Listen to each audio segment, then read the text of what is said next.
اعوذ باللہ من الشیطان اللعین الرجیم بسم اللہ الرحمن الرحیم اللہ ولی الذین آمنوا یخرجهم من الظلمات الی النور والذین کفروا اولیاءهم الطاغوت یخرجونهم من النور الی الظلمات اولئک اصحاب النار هم فیہا خالدون۔ اللہم سبحانک لا علم لنا الا ما علمتنا انک انت العلیم الحکیم۔ رب اشرح لی صدری ویسر لی امری واحلل عقدۃ من لسانی یفقہوا قولی۔ رب زدنی علما یا رب صلی وسلم دائما ابدا علی حبیبک خیر الخلق کلہم۔ قابل صد تکریم معزز حاضرین و ناظرین، اللہ تبارک و تعالی نے اپنی کائنات کی تخلیق پر، ہر قسم کی مخلوق پر جو اس نے پیدا فرمائی ہے اور جن کی تعداد اسے ہی معلوم ہے، وَمَا يَعْلَمُ جُنُودَ رَبِّكَ إِلَّا هُوَ، جو اس نے لشکر یہاں اس اپنی کائنات میں بکھیر رکھے ہیں، ان کی تعداد وہ خود جانتا ہے اور کوئی جان سکتا ہی نہیں کہ اس کی کائنات میں کیا ہے اور کیا۔ اس نے اپنی ان مخلوقات پر اپنی رحمت اور کرم نوازی اور مہربانیوں کے بڑے عجیب و غریب انداز اپنائے ہیں، اور انسان جو ہے وہ بحیثیت مخلوق کے جتنی بھی اس کی کائنات کے اندر اور مخلوقات رہتی ہیں، چاہے وہ ساکنان عرش ہوں، ملائکہ ہوں، ان سب پر اللہ کریم کا بہت عجیب و غریب احسان ہے، جو اس کی خلاقیت، اس کی ربوبیت اور اس کی الوہیت کا ترجمان ہے۔ انسانیت پر سب سے پہلا انعام جب اس نے اس کو آدم کو تخلیق فرمایا تو اس وقت اپنے انعامات کا خوب اظہار فرمایا۔ سب سے بڑا انعام یہ تھا کہ جبرائیل امین، جو کہ عرشوں پر بسنے والی مخلوق کا بھی سردار ہے، اور اللہ تبارک و تعالی نے فرمایا کہ وہ بہت ہی زیادہ طاقتور ہے، ذی قوت عند ذی العرش مکین، بڑی طاقت ہے اس میں، جس کو اللہ طاقتور تسلیم کر رہا ہو اس کی طاقت کا کوئی اندازہ نہیں لگا سکتا، اور عرشوں پر رہنے والا ہے۔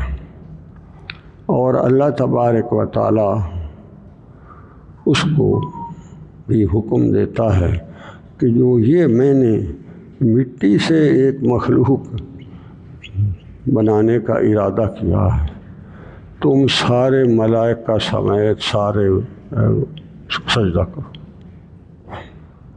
اس سے بڑھ کر اور انسان کی تکریم کیا ہوگی، اس سے بڑھ کر اس پر احسان عظیم کیا ہوگا، اس سے بڑھ کر اس کے اوپر کرم نوازی کا انداز اور کیا ہوگا۔ اس نے جب اعلان کیا تو اس نے کہا انی جاعل فی الارض خلیفہ، زمین پر میرا خلیفہ یہی ہوگا۔ اب دیکھنا یہ ہے کہ اللہ تبارک و تعالیٰ نے صرف یہیں پر بس کر دی، اپنے انعامات کو آگے آگے تواتر سے چلاتا آیا ہے۔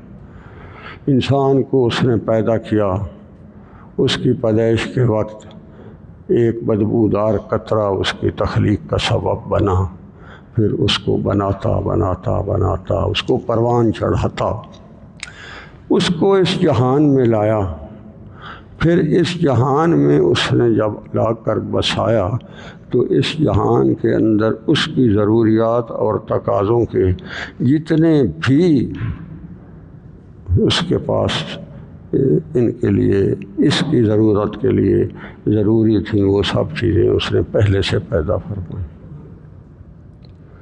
اب اس کو کس لیے پیدا فرمایا؟ اصل جو چیز ہے بطور انسان جو غور کرنے کی ہے وہ یہ ہے کہ اس کائنات کے اوپر آپ سوچتے چلے جائیں، اللہ کے انعامات کو دیکھتے چلے جائیں۔ یہاں جس جہان میں ہم رہتے ہیں ان سارے جہان کے اندر اللہ کے مختلف نظام جو چل رہے ہیں وہ سارے انسان کی خدمت پر مامور ہیں، مگر انسان خود کس لیے آیا ہے؟ یہ تفکر اور تذکر جو ہے یہ اللہ نے صرف انسان کو بخشا ہے، اور پھر یہ بھی فرمایا ہے کہ تو جس قدر میرے ساتھ معاملہ کھرا رکھتا چلا جائے گا میں اپنی دوستی کے جو ہے وہ آگے ہاتھ بڑھاتا چلوں گا، اور اللہ کے حضور اس کے ساتھ دوستی کو نبھانے کا نام ولایت ہے۔ اور اللہ کریم نے انسان کو جو انعامات دیے ہیں ان انعامات کی فہرست اگر آپ قرآن کریم سے پوچھیں تو وہ اس قدر ہے کہ اس کا شکرانہ ادا کرنا ممکن ہی نہیں۔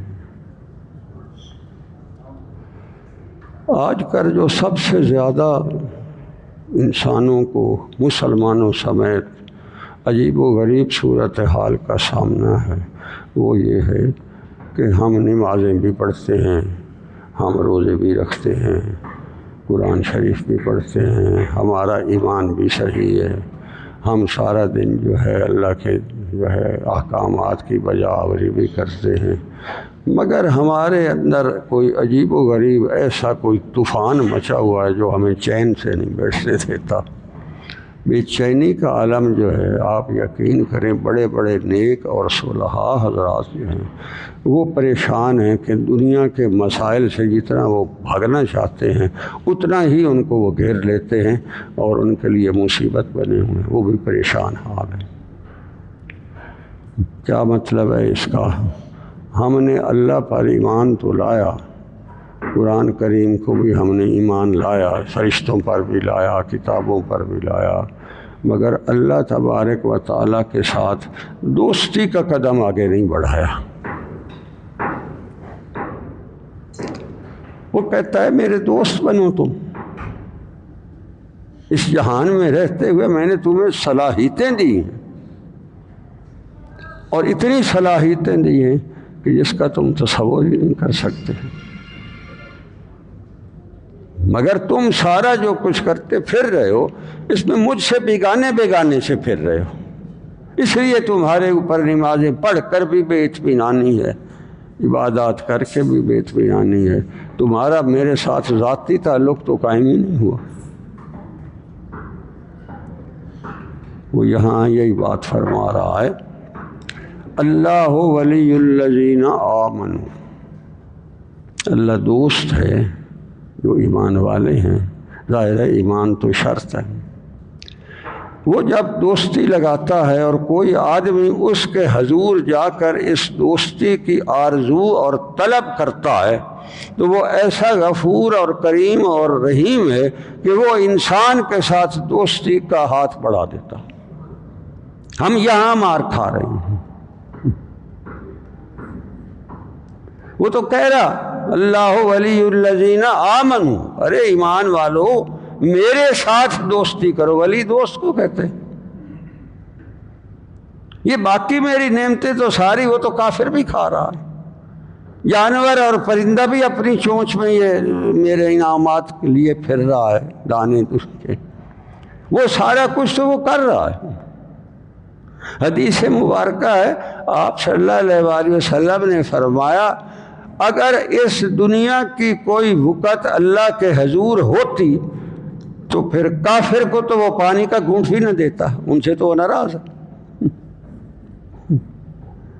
اس سب کے باوجود تمہارا المیہ یہ ہے کہ تم نے مجھ پر ایمان لایا، قرآن پر بھی لایا، انبیاء پر بھی لایا، کہ سب کچھ پر لایا، مگر میرے ساتھ دوستی کا ہاتھ نہیں بڑھایا۔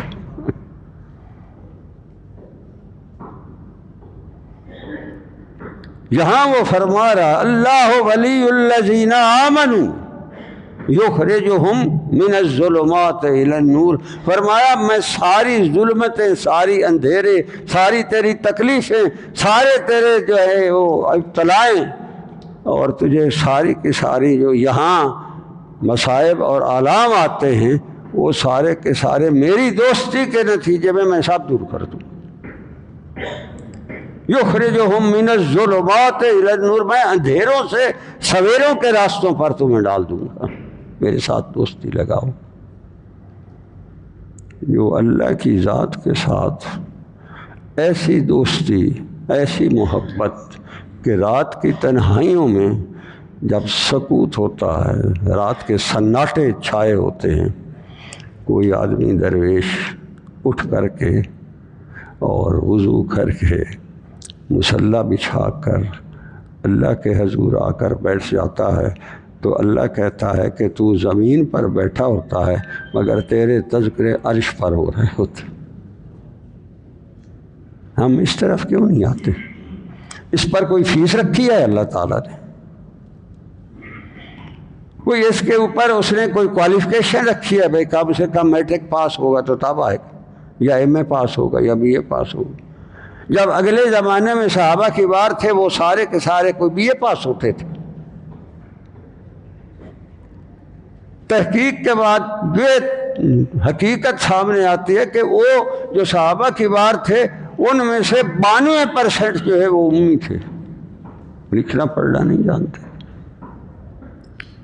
حضرت عمر ابن خطاب رضی اللہ تعالیٰ عنہ کا فرمان ہے کہ ہماری مکہ کی بستی میں ٹوٹل 18 آدمی پڑھے لکھے تھے، جو پڑھ بھی لکھ سکتے تھے، لکھ بھی سکتے تھے۔ ان 18 میں میں بھی شامل تھا۔ آپ کی بیٹی حضرت حفصہ ام المومنین رضی اللہ تعالیٰ عنہا بھی پڑھ لکھ سکتی۔ اس بستی میں ٹوٹل 18 بندے پڑے ہوئے ہوں تو آپ کا کیا خیال ہے باقیوں کو اللہ رد کر دے گا؟ آج امت محمدیہ کا جو سب سے بڑا المیہ ہے وہ یہ ہے کہ ہمارا رخ اللہ کی طرف ہونے کی بجائے طاغوت اور کفر کی طرف ہے۔ تو اللہ کہتا ہے جس کو طاغوت اور کفر پسند آتا ہے میں اس کو ادھر ہی دھکیل دیتا ہوں، میں اس کو اپنے ساتھ ہی رکھتا ہوں۔ اب ہم خود اندازہ لگا سکتے ہیں ہم کہاں کھڑے ہیں، ہماری دوستیاں کس کے ساتھ ہیں، ہمارے عہد و پیمان اور معاہدے کس کے ساتھ ہیں۔ ہم اپنی اس قوم اور ملک کے ساتھ جس کی ابتدا کے لیے لاکھوں لوگ شہید ہوئے، اتنا خون بہا، لوگوں نے جائیدادیں اور سٹیٹیں چھوڑ دی، یہاں آئے اسی تلاش میں کہ ہم اللہ کے پاک سرزمین پر اللہ کے دیے ہوئے انعام اور یہ قرآن اور یہ اسلام اور سنت خیر الانام کو ہم یہاں جاری اور ساری کریں گے اور اسلامی نظام کے سائے میں ہم زندگی گزاریں گے۔ وہ کہاں ہے؟ روز رولا پڑا ہوتا ہے، جی آج ہمارے یہاں زلزلہ آ گیا ہے، جی آج ہمارے یہاں جو ہے وہ فلڈ آ گیا ہے، وہ سارا کچھ بہا کر لے جاتا ہے، حتیٰ کہ مسجدیں اور قرآن شریف بھی بہا کر لے جاتا ہے۔ مجھ سے کسی نے کہا کہ جی چلو یہ باقی تو سب ٹھیک ہے، اللہ تعالیٰ کے اپنے گھر ہیں مسجدیں، ان کے اندر پڑے ہوئے قرآن شریف ہیں، اس کا ذاتی کلام ہے، یہ کیوں دریا میں بہہ جاتے ہیں؟ میں نے کہا میرا اللہ بڑا غیور ہے، وہ اپنے پاک کلام کو دریاؤں کی لہروں کے سپرد کرنا پسند کرتا ہے مگر تیرے ہاتھ میں دینا پسند نہیں کرتا، کیونکہ تیرا کردار ایسا۔ اصل یہ ہے کہ ہمارا اللہ کی ذات کے ساتھ جو ذاتی تعلق ہونا چاہیے وہ نہیں ہے۔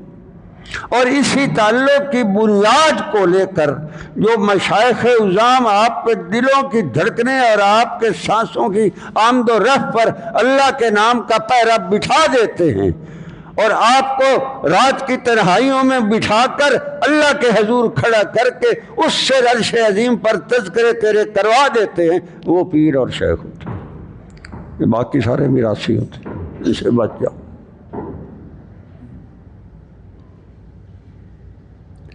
اللہ کہتا ہے فاذکرونی اذکرکم، جب تم میرے پاک نام کا ذکر کر رہے ہوتے ہو تو میں عرشوں پر بیٹھا خوش ہو کر ملائکہ میں تمہارا ذکر کر رہا ہوتا ہوں، جو آپ کو اس طرف دعوت دے۔ بڑے بڑے عجیب اس کے اوپر الزامات ہیں، کبھی کہتے ہیں بدعی ہے، کبھی کہتے ہیں یہ اسلام میں جائز نہیں ہے۔ اسلام میں اگر اللہ کے پاک نام کا ذکر جائز نہیں ہے تو کیا کہیں ہندو کا ذکر جائز ہے؟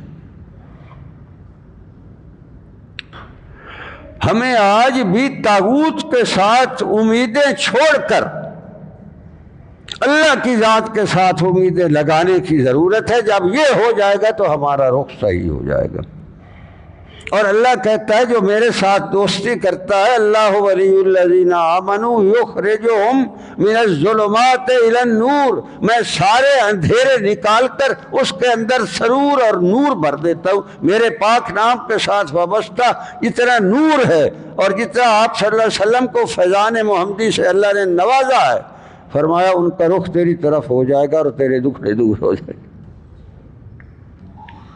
وہ کہہ رہا ہے واللہ ولی اللہ، دوسرے نام ہی ولی کا استعمال کیا کہ میرے ساتھ، ولی دوست کو کہتے ہیں، کہ میرے ساتھ دوستی لگا کر دیکھو تمہیں ہوتا کیا ہے۔ یخرجہم من الظلمات الی النور، میں سارے تیرے دکھڑے، تیرے اندر پریشانیاں، تیری ساری مصائب، تیری تکلیفیں، یہ ساری کی ساری میں اٹھا کر اس کی بجائے اپنا نور تیرے قلب میں بھر دوں گا۔ ارے جس کے دل کے اندر اللہ کا نور بستا ہو اسے کیا مسئلہ ہو؟ یہ مسئلے ہم نے خود گڑھ رکھے ہیں اور ان کا شکار ہو کر سارا دن اور رات ادھر لگا رکھی ہے۔ کفر سے ہماری امیدیں ہیں اور اللہ کی ذات کے اتنے قرآن کے دعووں کے باوجود ہم بیگانے ہیں۔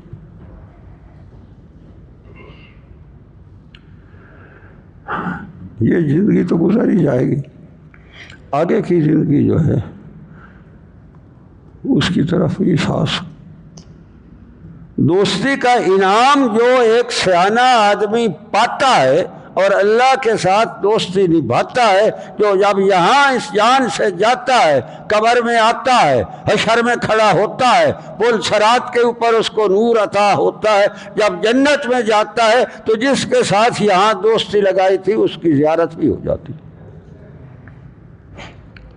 علماء کہتے ہیں کہ جو لوگ جنت میں چلے جائیں گے ان کے لیے جو جنت کا معراج اور کلائمیکس ہے، جو جنت کی بھی اخیر ہے، وہ اللہ کی زیارت ہے۔ آپ صلی اللہ علیہ وسلم نے سے صحابہ نے عرض کی یا رسول اللہ، یہ جو ہمارے اللہ کے دیدار آپ نے فرمایا ہے یہ کیسے ہوگا؟ ہم اس کو اسی طرح دیکھیں گے جیسا وہ ہے؟ تو اللہ کے رسول صلی اللہ علیہ وسلم نے فرمایا وہاں اللہ تیری بینائی، تیری طاقت، تیرے اندر وہ صلاحیت بھر دے گا کہ تو اپنے اللہ کو اسی طرح ظاہر آنکھوں سے جیسے ایک دوسرے کو دیکھتے ہو اللہ کو ایسے دیکھو۔ او کما قال رسول۔ اب ہمیں اس طرف جانا چاہیے، یا جس طرف ہم نے رخ کر رکھے اس طرف جانا چاہیے۔ یہ لمحہ فکریہ ہے آج کے دور میں ہمارا، بڑے بڑوں کا۔ عجیب عجیب سما ہوگا جب اللہ تبارک و تعالیٰ کی رؤیت نصیب ہوگی جنت میں، تو اللہ تبارک و تعالیٰ کا پہلا خطاب جو ہے وہ پتہ جنتیوں کو کیا ہوگا؟ مرحباً بالصادقین، یہ پہلا تھا، تمہیں میری طرف سے خوش آمدید ہو، تم لوگ سچے تھے، تم نے میرے ساتھ محبت کی، میرے پاک نام کے ذکر کو اپنی زندگی کا اوڑھنا بچھونا بنایا، تم رات کی تنہائیوں میں اٹھ کر رات کے سناٹوں میں تم مجھے یاد کرتے تھے، اور اس کا انعام یہ ہے کہ تم سچے تھے، اس لیے ایسے سچوں کو اللہ سب سے پہلے کہے گا مرحبا، میری طرف سے خوش آمدید ہے۔ یہ پہلا مرحبا بالصادقین، اللہ کی طرف سے تو یہ۔ اس کے بعد جب وہ محفل سجے گی تو لوگ عرض کریں گے اللہ یہ تیرا پاک کلام ہے، یہ ہم ساری زندگی وہاں پڑھتے رہے اور اس امید پر پڑھتے رہے کہ اس پاک کلام کے جو انعامات تو نے مقرر فرمائے ان میں سب سے بڑا انعام یہ ہے کہ جنت میں یہ پاک کلام تیرے کی تلاوت ہوگی۔ اب تو اس کا مالک ہے، تو نے یہ کلام بنایا ہے، تیری ذات کا یہ حصہ ہے، اس لیے اب ہم چاہتے ہیں کہ تو ہمیں اپنی زبان سے ہمیں کلام سنا۔ یہ سودا اچھا ہے یا جدھر ہم بھاگے پھرے ہیں وہ اچھا ہے؟ اگر یہ سودا اچھا ہے تو آج اس سودے کو بیچنے والے درویشان حق کے لڑ لگ جاؤ، ان کے ساتھ دوستیاں نبھاؤ، دوستیاں لگاؤ۔ اللہ کی شان یہ ہے کہ وہ جب تمہارے دوست بنیں گے تو تمہیں لے جا کر سب سے بڑا رب کائنات جو ہے اس کے ساتھ دوستی لگوا دے گی۔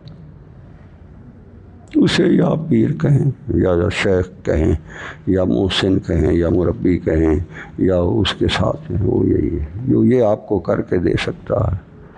وہ حضرت امام احمد بن حنبل رحمۃ اللہ علیہ کتنا بڑا عظیم الشان انسان ہے۔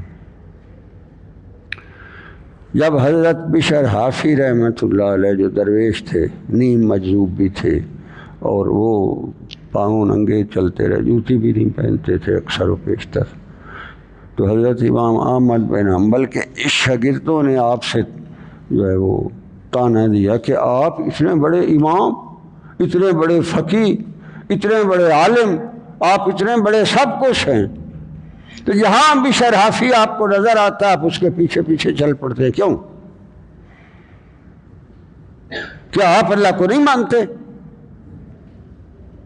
انہوں نے فرمایا میں صرف اللہ کو مانتا ہوں اور یہ اللہ کو جانتا ہے، اس لیے اس کے پیچھے پیچھے پھرتا رہتا ہوں۔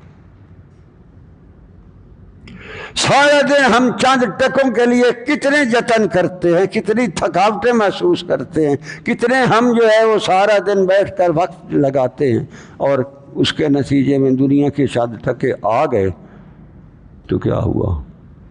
اور اگر یہ اس سے بھی کم محنت آپ اخلاص کے ساتھ اللہ کے حضوری کے لیے کریں تو جو اس کا انعام وہ کہہ رہا ہے یخرجہم من الظلمات الی النور، میری دوستی کا پہلا انعام یہ ہوگا کہ میں تیرے گرد اپنے ذاتی نام کا وہ حالہ کر حصار بنا دوں گا کہ اگر ساری دنیا کا طاغوت بھی تجھے ہٹانا چاہے تو میری دوستی اگر تیرے اندر پکی ہے تو انشاءاللہ تعالی طاغوت ہو کر کھا جائے گا، تمہارے پایا استقلال میں کمی نہیں آئے گی۔ میری دوستی کا پہلا انعام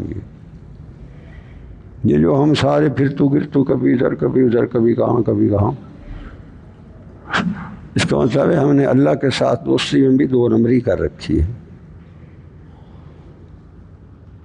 مسائل کوئی ہو گئے اس کا حل سے بھائی وظیفہ کون سا فلانا وظیفہ، یہ بھی وظیفے بیچنے والے بھی مارکیٹ میں بڑے پھر رہے،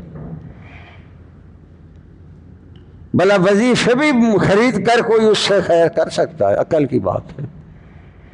جب عقل اندھی ہوتی ہے تو اللہ پھر یہی کہتا ہے جس سے میں ناراض ہوتا ہوں، اولیاءہم الطاغوت، میں اس کو اپنی دوستی سے رد کر کے طاغوت اور شیطان اور کفر کے ساتھ دوستیاں لگواتا ہوں۔ یہ عذاب ہے اللہ کا پہلا۔ اگر ہمارے دلوں کے اندر دنیا ہی ہے اور اس کے لیے ہی ہم نے کرنا ہے تو پھر ہمارے ایمان کا کیا فائدہ؟ کیا پایا ہم نے اس انعام سے؟ وہ تو ہمیشہ واللہ ولی الذین آمنوا، جو دوست ہیں میرے جو وہ لگانا چاہتے ہیں میرے پاس آئیں، یخرجہم من الظلمات الی النور، تو میں اندھیروں سے نکال کر سویروں کی طرف ڈال دوں گا۔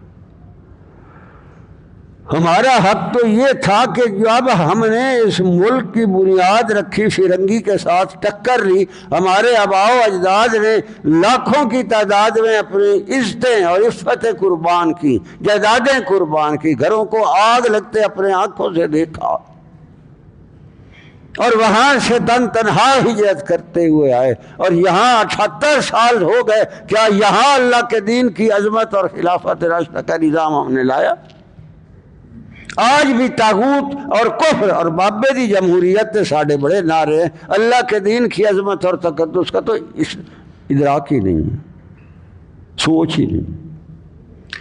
آج اس امت محمدیہ کو اللہ کے دین کی عظمت اور تقدس کی پاسبانی کے لیے اسی طرح میدان میں کھڑا ہوگا جس طرح کبھی احد اور بدر اور حنین اور تبوک کے میدانوں میں درویشان حق کے نعرے گونجے تھے۔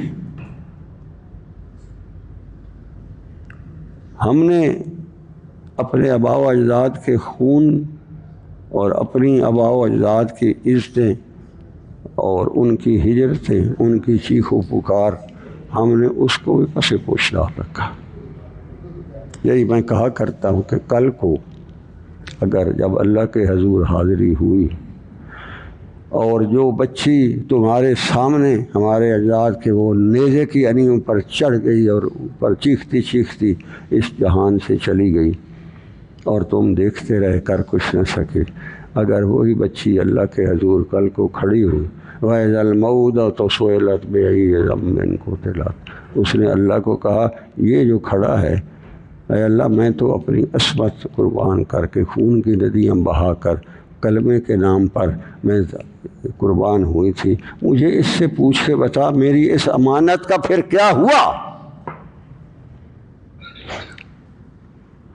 اس نے اس جو میرا خون تھا اور میری چیخ و پکار تھی اور میری قربانی تھی، اس قربانی کا ذرا مجھے پوچھ کے بتا اس نے کیا مول ڈالا تھا اس کا؟ یہ ذنب قتلت، میں کس جرم میں قتل ہوئی تھی، میرا جرم کیا تھا؟ ہمارے گرد کفر اور طاغوت نے بڑے بڑے دائرے لگا رکھے ہیں تاکہ اس سے نکلنے نہ پائیں، اور اللہ کی ذات کی طرف سے بھی وعدہ ہے، آؤ میرے ساتھ میدان میں، لگاؤ میرے ساتھ دوستی۔ عجیب بات ہے، اللہ تبارک و تعالیٰ نے آپ صلی اللہ علیہ وآلہ وسلم کے فیضان کو اس حد تک لوگوں کے سامنے نشاور کرنے کے سما بنائے ہیں کہ بندہ عقل تک رہ جاتی ہے۔ آپ دیکھیں بدر کے میدان میں آج بھی 1450 سال گزر گئے، وہ سنگریزے، وہ پتھر، وہ پہاڑ تو وہی ہیں۔ انہوں نے کیا کیا نظارے دیکھے ہوں گے وہاں جب یہ درویشان حق کھڑے ہوئے ہیں۔ آپ صلی اللہ علیہ وآلہ وسلم عریش بدر میں جلوہ افروز ہوں گے۔ حضرت ابوبکر صدیق رضی اللہ تعالیٰ عنہ آپ کے کندھے مبارک کی چادر بار بار درست کر رہے تھے اور آپ اپنے خدام کے حق میں دعا کر رہے تھے، اور اللہ تبارک و تعالیٰ نے عجیب و غریب وہاں نظام بنایا ہو، تَيَجْوَشِّكُمُ النَّاسَ أَمَنَةً مِّنْهُ۔ جب بدر کے میدان میں آدمی ہم روتے پھرے فلانا کم نہیں ہوا، فلانا نہیں، فلانی مصیبت فلانی ہو، تو اللہ کہتا ہے جو بدر کے میدان میں درویشان حق آئے کھڑے تھے، یہ یوشیکم النواس، ہم نے ان پر ایسا کیف طاری کر دیا، انہیں ساری دنیا کے مسائل اور جہاد کی سختی اور سامنے کفر کی تعداد بھی انہوں نے خاطر میں نہیں لائی، وہ اس حد تک اللہ کی حضوری میں چلے گئے۔ وہ فرماتے ہیں کہ ہماری تلواریں چلتی تھیں، ہم اٹھاتے تھے، کفر کی گردن سے پہلے کوئی تلوار مار جاتا تھا۔ یا رسول اللہ یہ کیا ہوا؟ تو آپ صلی اللہ علیہ وسلم نے فرمایا تلوار کا اشارہ تیرا ہوتا تھا، اللہ کے حکم سے اس کی گردن جو ہے وہ فرشتہ پہلے کاٹ دیتا تھا۔ صحابہ فرماتے ہیں ہم نے بدر کے دن جب لاشیں اٹھائے ہیں ہمیں صاف پتہ لگتا تھا یہ ہمارا مارا ہوا ہے، یہ فرشتے کا مارا ہوا۔ دوستی تو لگا دیکھو پھر ہوتا کیا ہے۔ ہم یہ اللہ کی دوستی چھوڑ کر طاغوت کی دوستی کے ساتھ جاتے ہیں۔ اللہ کہتا ہے والذین کفروا اولیاءہم الطاغوت، آئے ادھر سے کہتا ہے ولی الذین آمنوا، اور اس کے مقابلے اولیاءہم الطاغوت۔ ارے تمہیں تو پھر طاغوت اچھا لگتا، میں تو اچھا لگتا ہی۔ رجوع اللہ جو ہے یہ بنیاد ہے آپ کے ایمان کی وجہ سے انعاموں کی۔ اگر رجوع اللہ نہیں ہے تو آپ کا ایمان جو ہے وہ ادھورا ہے۔ اور رجوع اللہ کون ہوتا ہے؟ جو رات کی تنہائیوں میں آپ کو بٹھا کر آپ کے دلوں کے اوپر دھڑکنوں پر اللہ کے نام کے پہرے لگا کر، آپ کی سانسوں کو اللہ کے پاک نام سے مہکا کر اور اس کی حضوری میں لا کر، ادھر آپ کے دل کی دھڑکن ہے اور ادھر اللہ تعالیٰ کی ذات سن رہی ہے۔ آپ بیٹھے فرش پر ہیں مگر آپ عرش کے مکینوں کے درمیان بیٹھے، اللہ کا ذکر جو ہو رہا ہے تو اللہ آپ کا ذکر وہاں کر رہا ہے۔ آج کل یہ تو سارا بدعت ہے جی، فلانا ہے جی، یہ کون ہے جی، یہ نہیں کر رہا جی، یہ غلط ہے جی، یہ فلانا ہے جی، یہ ڈھمکان ہے۔ ہمارے جب یہ علمیے ہوں گے تو اللہ کہتا ہے پھر آؤ میدان میں، اس کا انجام بھی دیکھ لو۔ اولیاءہم الطاغوت یخرجونہم من النور الی الظلمات، جو تمہارے دل کے اندر میں نے پیدائشی طور پر نور رکھا تھا، میں وہ بھی سلب کر لیتا ہوں اور تجھے کافروں کی صف میں لے جاؤں گا۔ اللہ کے دین کی عظمت، رفت اور سنت خیر الانام پر صاحب ایمان کبھی سمجھوتا نہیں کرتا، کبھی کفر اور طاغوت کی محبت اس کو اللہ سے ہٹا نہیں سکتی۔ ہمارے مسئلے یہ ہیں کہ ہم نے اللہ کے ساتھ بس واجبی سا تعلق ہے، بس ٹھیک ہے، بس ٹھیک ہے۔ وہ کہتا ہے اگر تم نے انعامات اپنے ایمان کے پانے ہیں تو پھر تیرے دل کی دھڑکنے اور تیرے سانسوں کی آمد و رفت پر میرے نام کا پہرا ہوگا تو انشاءاللہ تعالیٰ تیری میری دوستی کو دنیا دیکھے گی۔ جو اللہ کے ساتھ دوست یعنی بھاگ ہے، ان کے آج بھی ہم دیکھ رہے ہیں کیا ہے۔ حضرت امام شافعی رحمہ اللہ فرماتے ہیں کہ جب مجھے سب سے زیادہ کوئی ایسا مسئلہ، کوئی پریشانی جو مجھے بالکل ہلا کے رکھ دیتی تھی، جب مجھے کوئی ایسی پریشانی لاحق ہوتی تو میں سیدھا امام ابو حنیفہ کے مزار پر آ جاتا تھا۔ وہاں ان کی مسجد میں 2 رکعت نماز نفل پڑھ کے یہ دعا کرتا تھا، اے اللہ جو یہ تیرا دوست ہے، تیرا ولی ہے، جو یہ صاحب قبر ہے، اس کی برکت سے میرا مسئلہ حل فرما دے۔ فرماتے ہیں میں یہ دعا کر کے باہر نکلتا تھا، میرا مسئلہ حل ہو جاتا۔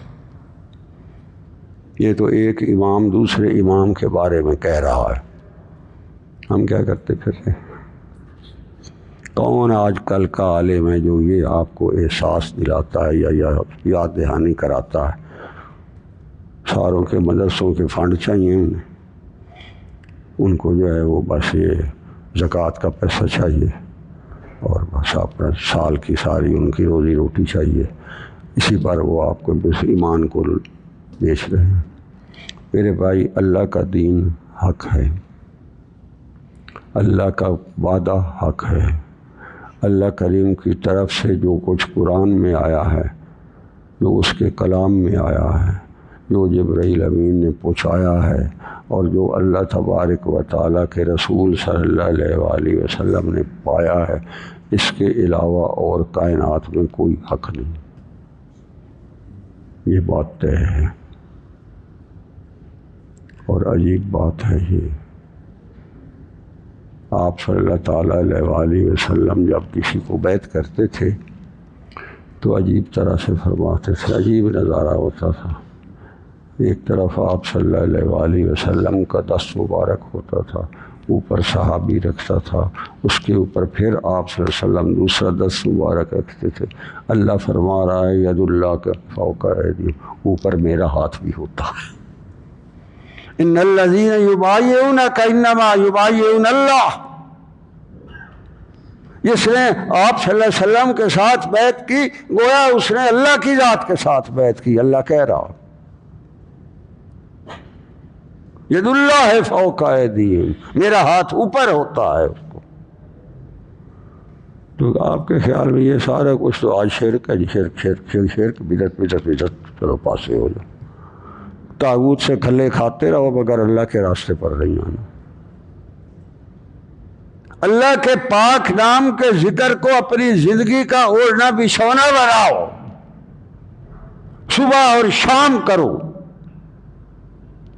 اس راستے کے جو شاہ سوار ہیں ان کے ساتھ ان کے جو ہے محبت، ان کے ساتھ آپ کا جوڑ ہو، تعلق ہو، مضبوط ہو، تاکہ ہر صبح اور ہر شام جو ہے آپ یہاں بیٹھے ہوں اور آپ کے تذکرے عرش بری پر ہو رہے ہوں۔ یہ زندگی ہے، باقی رولا ہی ہے سارا، اس کی کوئی وقت نہیں۔ آج اس چیز کا احساس بھی نہیں ہے، کسی کو ادراک ہی نہیں ہے، لوگ اس طرف سوچتے ہی نہیں ہیں، آتے ہی نہیں ہیں۔ لے دے کے کوئی وظیفہ جی اتنے پیسے وہ جم لیے اور وہ آپ نے دے دیے، اور وہ وظیفے نے بلا ایسے ملک کے وظیفوں نے جو ہے پیسوں کے خریدے ہوئے وظیفوں نے بھی کبھی کوئی کام ہوتا۔ اللہ کی محبت انسان کے ایمان کا بنیادی جز ہے۔ اگر آپ کو ایمان کا دعویٰ ہے اور اللہ تبارک و تعالیٰ کے ساتھ آپ کی محبت کا دعویٰ ہونے کے باوجود اتباع نبی علیہ صاحب الصلاۃ والسلام آپ کی شخصیت سے نہیں جھلک رہی تو یہ سب دعوے ایسے۔ قُلْ إِن كُنتُمْ تُحِبُّونَ اللَّهَ فَاتَّبِعُونِی، اللہ کہتا ہے جس کو میرے ساتھ محبت کا دعویٰ ہے اس کو محمد رسول اللہ کے در پر کھڑے ہو کر فیضان نبوت لینا پڑے گا۔ یہ اللہ کا قرآن ہے، اور جو اس میں سے بدعت ہے فلاں ہے وہ خود سب سے بڑا چوڑا وہی ہے۔ اگر اللہ کے پاک نام کی نسبت بدعت ہے تو پھر سب ایمان کیا ہے؟ وہ خود کہہ رہا ہے میرے محمد صلی اللہ علیہ وآلہ وسلم کی اتباع کی چھاپ ہوگی تو اللہ کہتا ہے میرے ساتھ تیری دوستی شروع ہو جائے گی۔ بِیَغْفِرْ لَکُمْ ذُنُوبَکُم، میں تیرے گناہ بھی معاف کر دوں گا۔ میرے بھائی آج اس طرف جانے کی ضرورت ہے، اور اپنے آپ کو اللہ کے پاک نام کے ذکر کے لیے ہر صورت صبح اور شام مختص کرو، قرآن پڑھا اور اللہ سے انعام طلب کرو، اللہ سے امید رکھو۔ اور یہاں جس ملک کے خطے پر ہم رہتے ہیں ہمارے والدین کا ادھار ہے ہم پر، جس کلمے کے اظہار کے لیے انہوں نے اتنی مصیبتیں کاٹی وہ حشر کے دن سوال ہوگا، اس کا جواب بھی ہمیں ڈھونڈنا ہے۔ اللہ تبارک و تعالیٰ توفیق عمل عطا فرمائے۔ سنتے اللہ فرمائے۔